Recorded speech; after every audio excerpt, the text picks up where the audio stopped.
Quinta-feira, mais um dia estamos aqui. Olá, tudo bem?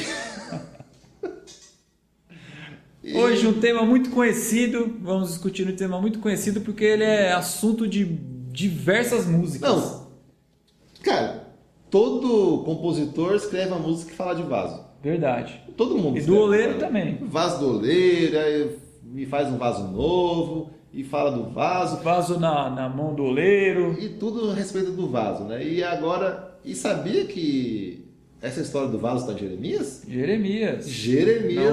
Não é parábola, não é... Porque quando eu ouvi as primeiras vezes a música do vaso, eu achava que poderia ser uma parábola de Jesus. Porque, o vaso, o oleiro... Não, deve ser Jesus que contou uma parábola do vaso, do oleiro. Não, é Jeremias. Jeremias. E não é parábola não, aconteceu mesmo. Aconteceu mesmo. Está em Jeremias 18, no versículo 1. Lê você, cara. Versículo 1. Peraí. Lê você, Danilo. Versículo 1. Versículo 1. Esta é a palavra que veio a Jeremias da parte do Senhor. Vá à casa do oleiro e ali você ouvirá a minha mensagem. Então fui à casa do oleiro e o vi trabalhando com a roda. Mas o vaso de barro que ele estava formando se estragou-se em suas mãos, e ele o refez, moldando outro vaso de acordo com a sua vontade. Então o Senhor dirigiu-me a palavra. Ó comunidade de Israel, será que não posso eu agir com vocês como fez o oleiro? Pergunta o Senhor. Como o barro nas mãos do oleiro, assim são vocês em minhas mãos, ó comunidade de Israel. Que legal, né? E quando eu falava desse negócio do vaso, o que eu pensava? O vaso quebrou, o oleiro vai refazer. Eu imaginava um vaso em cima de um muro, certo? O vaso em cima do muro, com uma planta lá, o vaso cai. Caiu, quebrou. Já era. Aí eu pensava, como é que o oleiro vai refazer esse vaso? Porque eu pensava, vai ter que pegar o caquinho, moer, Não, eu pensava que o vaso era o vaso mesmo, um vaso pronto, já que quebrou e o oleiro ia isso refazer. É muito bom você começar com isso para entender que realmente não é um vaso, né? Um vaso pronto. Porque se o vaso estiver pronto, acabou, não tem mais o que fazer. Porque quando você ouve na música, né, lá na musiquinha do vaso novo, a ideia é que as músicas passam é que o vaso está pronto. Sim. Só que quando a gente vê aqui, aonde que está o vaso? Tá nas mãos do oleiro. Tá se formando ali, aí a massa se estraga e de repente o oleiro pega aquela massa que já está na mão dele e ele refaz. E aqui, lembra que, eu não sei que dia que foi, que a gente estava comentando, por que Deus não destruiu o povo de Israel, sendo que o povo de Israel estava fazendo a mesma coisa que a Babilônia, lembra? Certo, Sodoma e Gomorra. Sim. O povo de Israel estava fazendo o mesmo que Sodoma e Gomorra. E Deus destruiu o povo de Sodoma e Gomorra. Por que Deus não destruiu o povo de Israel? Qual a diferença entre Sodoma e Gomorra e qual a diferença de Israel? Você falou muito bem isso da questão do vaso. Sodoma e Gomorra, a gente pode dar o exemplo que era o vaso pronto. O vaso seco, no sol secou, em cima do muro. O barro secou, ficou aquilo ali. Quebrou, já era. Acabou. Como é que o oleiro vai Não tem como fazer. Não tem como refazer. Virou o caquinho. E o povo de Israel estava onde? Tava na mão do oleiro ainda. Tava na mão do oleiro. Tava estragado. O barro tava mole. Não, mas o povo tava estragado. Tava estragado, sim. Porque Perdeu a forma. Perdeu a forma. O barro que estava se formando se estragou. Sim. Só que estragou na mão do oleiro. Exatamente. A gente está falando um monte de mal de Israel e a gente está acabando com o povo de Israel aqui, né? Certo. Só que vamos pensar um pouquinho pelo lado deles. Uhum. Eles ainda se chamavam como povo de Deus. Certo. Tinha uma coisa ainda boa aí, né? Uhum. Mesmo assim, denegrindo totalmente a imagem de Deus, não fazendo nada daquilo que Deus pedia, eles ainda estavam na mão de Deus. Sim. Certo? E o que tinha lá também? Aquele tal daquele pastor, por exemplo. Ele era o presidente da casa de Deus. E aqui a Bíblia fala que ele era um falso profeta, ou seja, ele estava pregando algo que não era de Deus. Certo. Só que como é que o povo ia fazer essa leitura do que era de Deus e do que não era de Deus? Normalmente o que agrada a eles, né? Então assim, Jeremias estava falando, olha, se entrega para a Babilônia, porque isso que vai acontecer, e vocês vão morrer, e vocês vão comer a carne do filho e tal. E aí, mais fácil de aceitar, né? Aí pastor está falando, não, pode ir que Deus já deu, a gente vai ganhar de Babilônia. Eles eram religiosos, isso é indiscutível. Sim, eles tinham uma religião, Sim. Né? Então pode ser que o pastor estava falando para eles lá, não, porque pode ir firme que a gente vai derrotar a Babilônia, e Jeremias pregando contra, e eu vou acreditar em quem? Claro que no que está a seu favor. O que é mais fácil? Você quer perder? Você quer perder? Ninguém quer perder. Né? Então, assim, não é que eu estou falando que o povo estava certo. Sim. Né? A mensagem de Deus era que Jeremias estava levando. É porque a gente vê hoje, né, a situação sabendo que Jeremias era um profeta de Deus. Mas será que se nós estivéssemos lá, qual seria a nossa interpretação? Vamos falar de hoje então.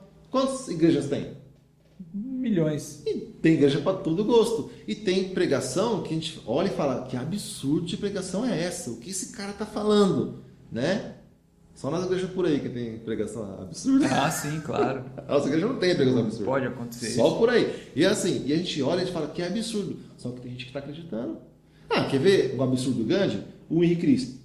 Ele fala que é Cristo e todo mundo dá a risada dele, e, né? Só que tem gente que segue. Tem gente que segue ele. E, entendeu? Então, assim, por mais absurdo que seja, tem gente que segue. Sim. Então, assim, o povo de Israel estava perdido, estava totalmente, né? Mas eles ainda chamavam-se pelo nome de Deus, entendeu? Eles tinham profetas lá que estavam pregando coisas que não era a vontade de Deus, mas eles estavam seguindo, muitos seguiam esses profetas achando que estavam seguindo a Deus. Pode ser que o Espírito Santo ainda falava com eles ali. É o fato do barro estar mole. Vamos colocar assim a água como uma ação do Espírito Santo, entendeu? Uhum. Tipo assim, tirou toda a água, o barro ficou seco, não tem mais como a pessoa se converter, não tem como o povo se converter. Mas vamos colocar ali o Espírito Santo como se fosse a água que estava ali ainda mantendo o barro numa consistência que ainda dava para o oleiro moldar, né? Então assim, por que então que Deus ainda estava ali querendo converter Israel? Porque Israel ainda se chamava pelo nome dele, certo. Diferentemente de Sodoma e Gomorra, que já tinha se esgotado. Uhum. Porém, eles estavam chegando já no nível de Sodoma e Gomorra, né? Por isso que Deus adverte o tempo todo, olha, vocês têm que voltar. E se afasta para que eles fossem castigados, né? E sofrissem a punição. Por quê? Porque aí eles se voltariam novamente. Quando o oleiro refaz o vaso, quando ele molda o vaso, o que ele faz? Dá uma nova forma. Sim. Eu posso chamar isso de reforma. Reforma, exatamente. E reforma, geralmente a reforma demanda o quê? Demanda sacrifício, né? Geralmente quando você vai reformar a sua casa, por exemplo, você sofre bastante. Então o fato de Deus levar o povo cativo para o exílio em Babilônia era uma forma de Deus estar reformando o povo. Era a forma que Deus achou de fazer um novo vaso, ou seja, vai destruir o povo, vai acabar com tudo que eles tinham, ou seja, vai acabar com aquela forma que eles tinham e vai moldar de novo. Então, esses 70 anos que o povo ia passar em Babilônia, nada mais era do que Deus refazendo o povo, fazendo um novo vaso. E olha que interessante, para que Jeremias pudesse entender isso, Deus não simplesmente falou com ele, porque no início Deus chama ele, vai até a casa do oleiro que eu vou te mostrar uma coisa. Porque Deus poderia ter falado para ele, né? Deus tinha contato, mas não, Deus quis mostrar para ele, pra você ver. Porque Jeremias precisava entender melhor, né? Precisava visualizar aquilo. E hoje isso para a gente também é mais claro, né? Muitas vezes a gente precisa visualizar para entender certas coisas, né? E isso também acontece com a gente. Muitas vezes a gente passa por situações, por coisas que é necessário para que a gente entenda, para que a gente aprenda, né? E inclusive a questão da reforma também, né? A gente precisa passar por algumas situações para que a nossa vida seja reformada, porque senão vai continuar sempre da mesma coisa. Sim, então assim, vamos pegar de prático isso. Por mais que você esteja ruim, por mais que a sua vida esteja estragada, se você está nas mãos de Deus, né? Deus pode te moldar, Deus pode te refazer. Só que você vai ter que ter força. Vai ter que ter muita fé, porque a forma de Deus reformar não é pegar o vaso, o caco e ficar remendando. Ele acaba, destrói e faz tudo de novo. E esse processo é um processo muitas vezes doloroso. Sim. Só que como nós vimos, né, do povo de Israel, muito tempo depois, foi um povo vitorioso também, né? Depois que passou por essa reforma, veio ali a vitória para o povo, né? Então eu acho que isso que nós temos que ficar para a nossa vida também, né? Colocar as nossas vidas nas mãos de Deus, e por mais que nós estivermos estragados, por mais que esteja só o caco, Deus pode refazer a gente. Importante a gente deixar frisado que não é o barro que se dá a forma, né? Se autorreforma. Se autorreforma. Ou seja, não é o barro que vai se moldando ali e fica com um formato, né? A gente tem que ter a consciência que quem faz a reforma é Deus. Então não adianta você falar, eu vou reformar minha vida, vou mudar isso, vou mudar aquilo outro, vou melhorar naquele sentido, e não vai dar certo, entendeu? Tem coisa pior ainda. O quê? Porque tem gente que quer reformar o outro.